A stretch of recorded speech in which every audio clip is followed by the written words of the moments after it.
What is up? Thank you for coming to my channel, Prison POV. Right off the bat, I want to give a sincere thank you, a sincere shout out to Blue Bell for this chair. Check it out, guys.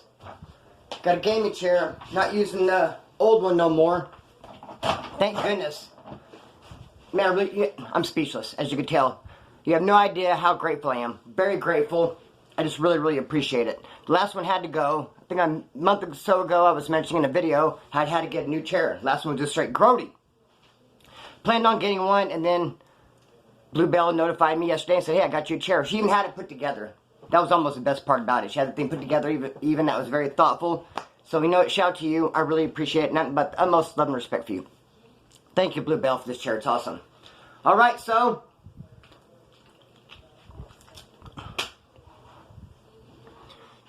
I'd say, I don't know how long ago, a couple years ago, whatever, I was in Oildale, bumped into one of the homeboys named Grandpa.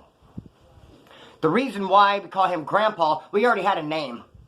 I might as well say that. He had a name, and they just quit calling him by his regular name. It was a nickname, not a regular name, so I guess he had two names. Be that as it may, so I'm already getting sidetracked. Grandpa had a different name, a different Blockasso. They decided to start calling him Grandpa, and it stuck. Because he'd always be reading the paper, and he'd have a cigarette and coffee. And they just thought, hey, look like Grandpa, just newspaper, cigarettes, and coffee. So they called him Grandpa, and it stuck.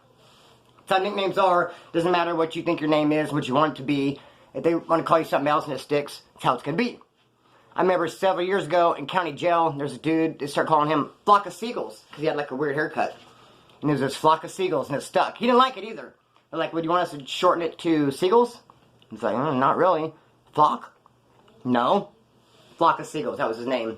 And even a couple years ago, I was at work, working with this carpenter company. I actually built, you know, the quarterback for I almost said Pittsburgh. The quarterback for the Raiders, Carr, what the fuck's his name? Derek Carr, his brother Dave Carr. I built his house a couple years ago because I was working for some carpenters. And there's a guy there named Jesse. And all of a sudden, out of the blue, this fool starts calling me Christy. Like, what the fuck? And I didn't even want to say, hey, dude, don't call me Christy. Because I knew if I do, oh, okay, bro. And he just keep doing it. So his name was Jesse. So I said, okay, Jessica. And he's like, hey, I don't really like being called Jessica. Well, no shit. I don't like being called Christy. What are you, stupid? So yeah, as soon as I called him Jessica, he didn't call me Christy no more. But hey, I couldn't let him get away with it because that's how nicknames are. They stick. So Grandpa. I see Grandpa in Oildale a couple years ago and asked him, what's up with Farm Boy? What's up with the homeboy Danny Farmer? I figured he would know because we've all done time together. He said he passed away, man. Rest in peace, he's a good homie, man. I've known him ever since I started doing time. I've known him from the streets, from prison, done time with him.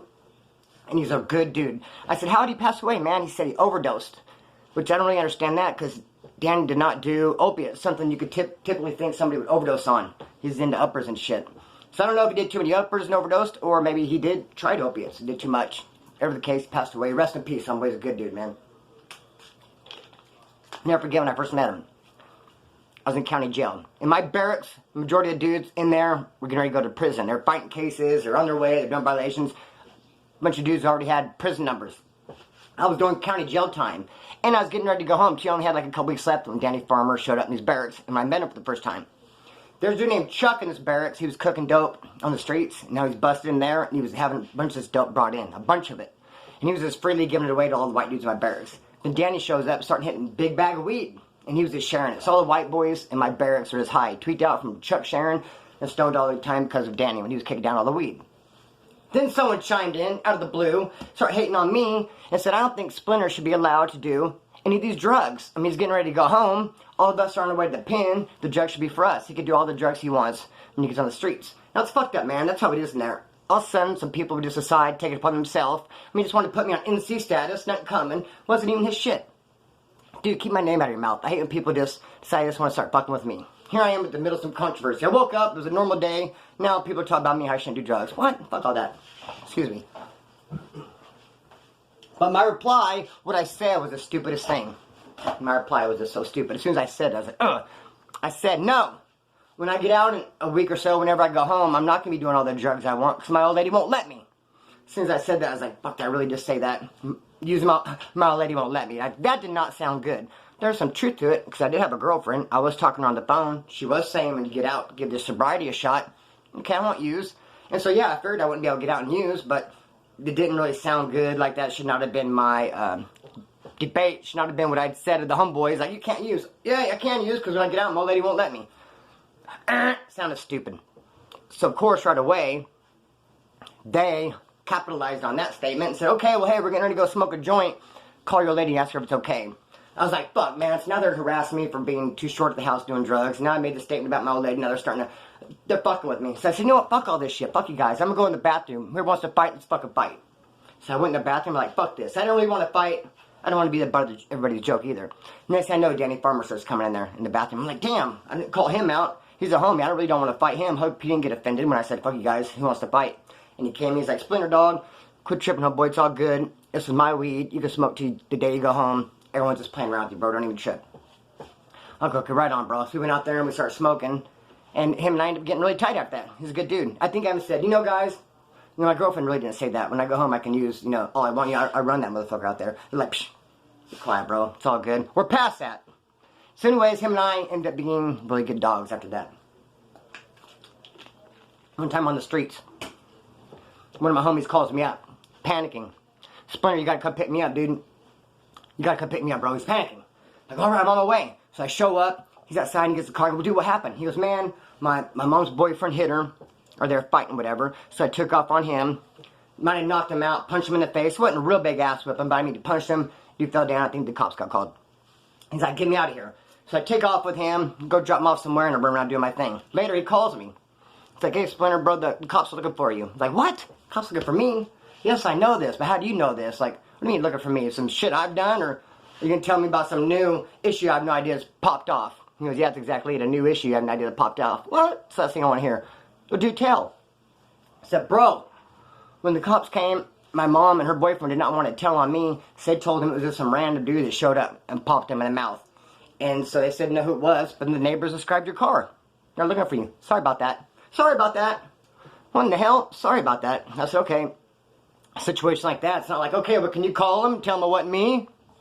You know, that's not going to happen. However it is, it's going to ride. It's out there. However it's out there, it's how it's going to be hanging out there.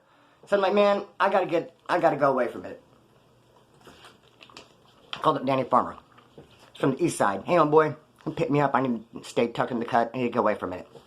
He picks me up. We take my car. We hide it. He says, I'm going to drop you off at a good homegirl's of mine. One of my good homegirl's house. I'm going to drop you off over there. She said, you can kick it for as long as you want. I was all right, cool, man. Pull up in this mobile home. He couldn't stay. He had to go. He had some other shit he had to do. So he didn't even get out and come in. He just said, she's expecting you. Go ahead. So I go there, mobile home, knock on the door, walk in. She come in. So I walk in. 3 big old huge massive pit bulls walking around this like sort of a small mobile home. And they're growling, bumping into shit. I was like, whoa, fuck, one even start barking at me. I was like, damn. She goes, oh, sorry about that. They're not used to people. They're not used to people? What does that mean? How do they respond to people that they're not used to them? Because this one's clearly aggressive and clearly, he's not fond of me. He's barking, which the other was barking, growling. I was like, I have to go use the restroom. So I go in the restroom, I'm in there for a while. I was going to call the cops back. Yeah, I think you guys are looking for me. I'm over here at this mobile home park. Yeah, I don't know, something about it. I think I hit somebody. I'm not sure, but this is what my car looks like. You guys are definitely looking for me. Come quick. Come quick. Come get me out of this mobile home. She knocks on the door. You all right in there? It's like 10 minutes. I didn't call the cops myself, but I thought about it. It was getting there. You all right in there? I was like, yeah, I'm just, yeah. I gotta be honest, I'm a little nervous for your dogs. I don't, you know. It's like, it's all good, man. Just don't trip. You know, come in here. And she was sitting on the couch, and there's 2 other dogs wanted me to go and sit down on the couch with her. I couldn't do it. Couldn't bring myself to do it, because I always heard over the years, a dog could smell fear. So, like, you know, don't be afraid around a dog. But how can you not be afraid? I'm telling myself, don't be afraid. Don't be afraid. They can smell the fear, and that's just making it worse. I'm like, oh, hell no. Get a hold of the homeboy. Get a hold of the homeboy. I gotta get out of here. I gotta shake the spot. He came back and got me. He's like, bro, it's just a couple dogs. Like, no, not a couple dogs. A couple fucking vicious, war-ready. I couldn't kick it. He drops me off at another pad. This dude's house had a bunch of guitars. I'm like, dude, why wouldn't this is the first play he brought me to, man? Ended up jamming out and just playing guitars for 2 whole days straight with the dude. Had a good-ass time, man. It was a party pad. People come by, we're drinking. Like, bro, you didn't figure I'd like to hang out at this party pad with the guitars over the freaking dogs? The pit bulls? Anyways, be that as it may. Did a smack just come out of my mouth? Smacks are no good here on Prison POV. Every once in a great while, I'll play video back, hear that smack, and really get under my skin. Anyways, shouldn't even draw attention to it. I love this chair, though. This thing's dope. So, I was also at CMC West with Danny Farmer, homeboy Danny Farmer.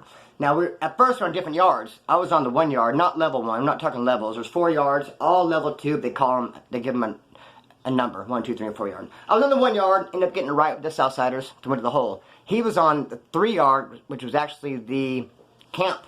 They would go to, since it was in San Luis Obispo, CMC West is, he would go to the beach and they'd pick up trash and shit. Tell me that wouldn't be cool, man. You're in the pen, you're walking on the beach, they find shit. People, them college kids in San Luis Obispo, be throwing drugs at them, all kinds of stuff.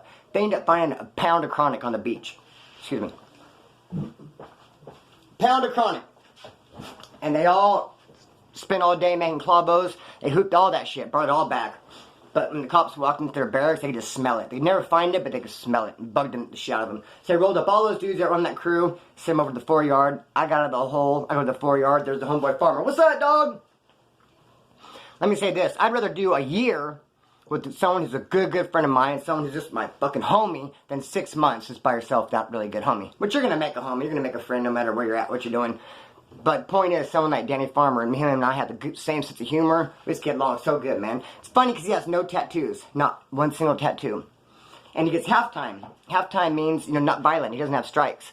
So every time I see him, I'm, what's up, homeboy? Still got no tattoos? He's like, yeah, and I still get my halftime, dog. Check me out. No tattoos and halftime, brother. I tried to get yours, dog. Really good-ass dude. So we ended up showing up at CMC West together on the 4 yard. There's not a lot of drugs there. There's not a lot of heroin. Hit and miss. There's kind of weed, heroin, not really. Hard to find. I ended up getting some. Had to wait like a couple weeks for it. I think I had to pay ahead of time. I overpaid. It was pricey as hell. I got 2 grams. I think I paid like $300 for it. And it's bomb though. I finally get it. I remember it was pouring rain. Dude bring it to my barracks, my dorm. I have it. It's pouring rain. The yard's open, but no one's on the yard because it's pouring rain. I want to go over to Danny's barracks right next door. Share a little bit of his hair with them, plus he could help me use it. Pour it in my nose. I think I might use a syringe or whatever. Not sure. All these prison syringes I've used over the years, surprised it didn't end up with some crazy disease. I'm disease-free, man. I had Hep C, took the pills that's gone, no HIV, none of that shit. I'm clean. It's surprised all the syringes I've used over the years, man. Anyways, so go over to Danny's barracks. We got high. I'm all loaded. I want to go back to my barracks. There was a bunch of cops in the yards, eyeballing people. It didn't look good if you're on the yard because it's pouring rain. Like, what do you got doing walking around? Doing something wrong? I had 2 grams of heroin. A little less now, about 1.5 grams because I got loaded. Nanny got loaded. I think I shared with somebody else. Anyway, I gave the whole thing to him. All of it. Hold this. And then I split. He doesn't use. He didn't even do nothing. He thought I gave him just a little tiny piece. Like, here you go, homeboy. A lot of times I do that. Like, since you don't use, we all use. Here, I'll give him like a 50. And he could sell it or trade it for weed. That way, he did get some. He didn't use it. He could use it how he wants. To sell it or whatever. So he thought I gave him his little share. Actually, I gave him the whole fucking thing. Anyway, I go over to my dorm. Said it was raining out. How many times I said that? It's a drinking game. Every time I say it's raining, take a shot. Anyway, it was raining. I go over to my barracks. I'm kicking back, take a little nap. I wake up. I don't know if I look out the window or look on my porch. I look over. I can see his barracks. There's like a little side patio, and there's a trash can. He's standing out there throwing up. Throwing up in his trash can. I see that. I knew instantly he got all loaded on the hair. I go, what the fuck? He got into my shit. He got loaded. I'm like, damn, I can't believe it. How much did he take? He must have taken a lot to get loaded like this. And this bugged me. And he's my dog. I got nothing but love for him. But seeing him throw up, and I'm like, dude, he got into my bag and he did a bunch of it. Did he share with others? Did he spill and drop? Is there any left? I was just kind of aggravated. But I couldn't go over because now the yard's closed. And I was trying to get a kite. I was going to try to throw it over there. I want to know how much he got into it, man.